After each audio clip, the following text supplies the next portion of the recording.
சபரிமலை வாழும் சுவாமியே சரணம். ஐயனே ஹரிஹர சுதனே சரணம். மகர ஜோதியாய் ஒளிர்பவனே சரணம்.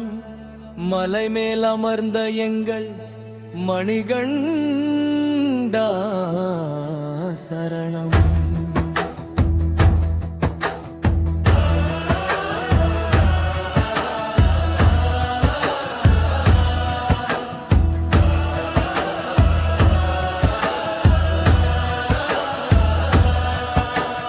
மோகினி ரூபம் கொண்ட மாலவனின் மைந்தனே நீ, மகாதேவனின் நெற்றி வியர்வை துளிர்த்தவனே. பம்பை நதிக்கரையில் தவழும் தெய்வீகமே, புலிப்பால் வேண்டி பாண்டளத்தை ஆண்டவரே. சரணம் சரணம் சுவாமியே, சரணம் சரணம் சுவாமியே, சரணம் சரணம் சுவாமியே, சரணம் சரணம் சுவாமியே. தேவர்களும் முனிவர்களும் தவித்த நேரத்திலே, மகிழ்ச்சியின் கொடுமைகள் தாங்காத துயரத்திலே, ஹரியும் ஹரனும் ஒன்று சேர்ந்த விந்த இது, அவதாரம் எடுத்தது எங்கள் அன்பின் குழந்தையது. விளக்குகள் ஏற்றிடும் பம்பா நதிக்கரையிலே, கண்டெடுத்தது பாண்டலத்தின் ராஜன் மகிழ்விலே.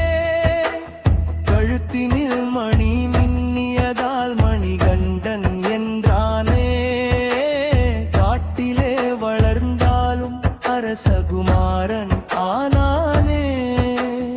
அன்னையின் நோய்க்காக புலிப்பால் தேடினானே, வீரமகன் காட்டினுள் துணிந்து நடந்தானே. அங்கே மகிழ்ச்சி அவளாவே சம்மாய் நின்றாளே, பூவுலகை காத்திட சண்டைக்கு அழைத்தாளே.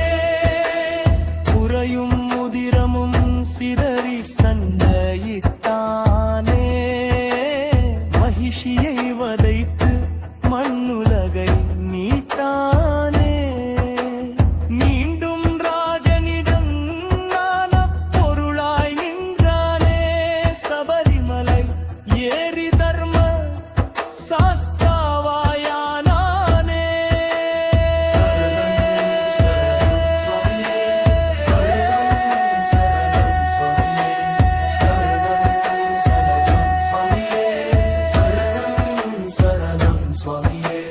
பதினெட்டு படிகளின் பொருளை சொன்னானே, தன்னை நாடி வரும் பக்தரும் கருள் தந்தானே.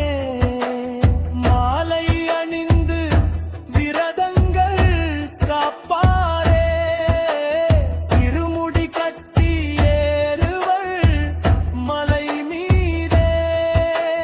கன்னிசாமிகள் உன் பெருமை பாடுவாரே, சரணம் சொல்லி மனசுக்குள் உன்னை ஏந்துவாரே. நெய் அபிஷேகம் காணும் உந்தன் திருவுருவம் எங்கும் நிரம்பிடும் உன் புனித ஆதி மூலம். சுவாமி சரணம் சுவாமி சரணம் சுவாமியே சரணம் ஐயப்பா ஐயப்பா, சரணம் சுவாமியே ஐயப்பா ஐயப்பா, சரணம் சுவாமியே.